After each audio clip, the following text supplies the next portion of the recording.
ಶುಭೋದಯ, ನಮಸ್ಕಾರ, welcome to Yoyo Kannada. ಬನ್ನೀಗ ನೋಡೋಣ ಈ ದಿನದ ಟಾಪ್ 5 ಬ್ರೇಕಿಂಗ್ ನ್ಯೂಸ್.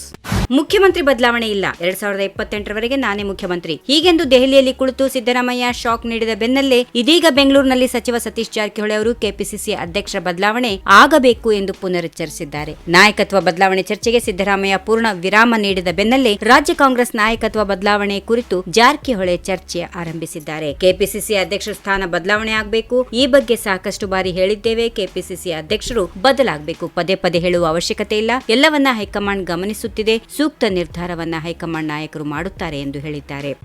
ಕೆಲವೇ ಶಾಸಕರ ಬೆಂಬಲವನ್ನ ಡಿಕೆ ಶಿವಕುಮಾರ್ ಪಡೆದಿದ್ದಾರೆ ಎಂದು ಸಿಎಂ ಸಿದ್ದರಾಮಯ್ಯ ಹೇಳಿಕೆ ಕುರಿತಂತೆ ಡಿಸಿಎಂ ಡಿಕೆ ಶಿವಕುಮಾರ್ ಪ್ರತಿಕ್ರಿಯೆ ನೀಡಿದ್ದಾರೆ. ನಾನು ಪಕ್ಷದ ಅಧ್ಯಕ್ಷನಾಗಿದ್ದೇನೆ. ಪಾರ್ಟಿಯವರು ಏನ್ ಹೇಳಿದ್ದಾರೆ ಅಂತ ಈಗಾಗಲೇ ಸಿಎಂ ಸಿದ್ದರಾಮಯ್ಯ ಅವರೇ ಉಲ್ಲೇಖಿಸಿದ್ದಾರೆ. ನಾನು ಮುಖ್ಯಮಂತ್ರಿಗಳ ಹೇಳಿಕೆಯನ್ನ ಮಾಧ್ಯಮಗಳಲ್ಲಿ ಗಮನಿಸಿದ್ದೇನೆ. ನಿಮ್ಮ ಎಲ್ಲಾ ಪ್ರಶ್ನೆಗಳಿಗೆ ಸಿಎಂ ಅವರೇ ಉತ್ತರಿಸಿದ್ದಾರೆ. ಸಿಎಂ ಅವರು ಮಾತಾಡಿದ ಬೆನ್ನಲ್ಲೇ ಪದೇ ಪದೇ ನಾನು ಮಾತಾಡೋದು ಸರಿಯಲ್ಲ. ಅಧಿಕಾರ ಶೇರಿಂಗ್ ಬಗ್ಗೆ ನಮಗೆ ಗಾಬರಿ ಇಲ್ಲ, ನಿಮಗೆ ಯಾಕೆ ಗಾಬರಿ ಎಂದು ಮಾಧ್ಯಮಗಳನ್ನೇ ಪ್ರಶ್ನಿಸಿದ್ದಾರೆ.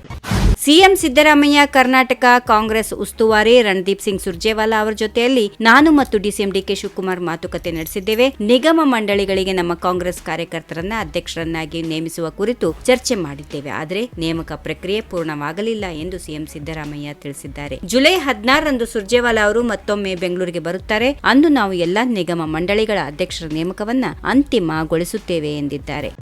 ಸಿಎಂ ಬದಲಾವಣೆ ವಿಚಾರ ಚರ್ಚೆಗೆ ಈಗಾಗಲೇ ಸಿಎಂ ಸಿದ್ದರಾಮಯ್ಯ ಅಂತಿಮ ತೆರೆ ಎಳೆದಿದ್ದಾರೆ. ಅತ್ತ ಡಿಕೆ ಶಿವಕುಮಾರ್ ಬೆಂಬಲಿಗರು ಮುಂದಿನ ಅವಧಿಯಲ್ಲಿ ಸಿಎಂ ಆಗಲಿದ್ದಾರೆ ಎಂಬ ಹೇಳಿಕೆಯನ್ನ ನೀಡುತ್ತಿದ್ದಾರೆ. ಜೆಡಿಎಸ್ನ ಶಾಸಕ ಹಾಗೂ ಮಾಜಿ ಸಚಿವ ಎ ಮಂಜು ಈಗ ಡಿಕೆ ಶಿವಕುಮಾರ್ ಸಿಎಂ ಆಗದಿದ್ದರೆ ಮುಂದೆ ಸಿಎಂ ಆಗಲ್ಲ ಎಂದು ಭವಿಷ್ಯ ನುಡಿದಿದ್ದಾರೆ. ಕಾಂಗ್ರೆಸ್ ಪಕ್ಷ ಮಧ್ಯರಾತ್ರಿ 12 ಗಂಟೆಗೆ ಹುಟ್ಟಿದ್ದು, ಹೀಗಾಗಿ ಕಾಂಗ್ರೆಸ್ನಲ್ಲಿ ರಾತ್ರೋರಾತ್ರಿ ಏನ್ ಬೇಕಾದ್ರೂ ಬದಲಾಗುತ್ತದೆ. 2013ರಲ್ಲಿದ್ದ ಸಿದ್ದರಾಮಯ್ಯ ಈಗ ಬದಲಾಗಿದ್ದಾರೆ. ಈಗ ಡಿಕೆಶಿ ಸಿಎಂ ಆಗದಿದ್ದರೆ ಮತ್ತೆ ಮುಂದೆ ಸಿಎಂ ಆಗುವುದಿಲ್ಲ ಎಂದು ಎ ಮಂಜು ಹೇಳಿದ್ದಾರೆ.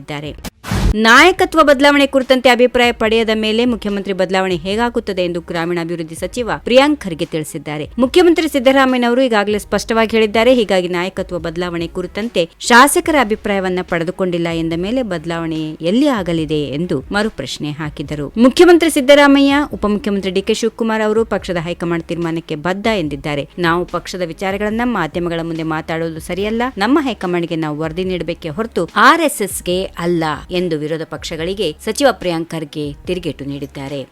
ಈ ವಿಡಿಯೋ ನಿಮಗೆ ಇಷ್ಟವಾದಲ್ಲಿ ಲೈಕ್ ಮಾಡಿ, ಶೇರ್ ಮಾಡಿ, ಸಬ್ಸ್ಕ್ರೈಬ್ ಮಾಡಿ.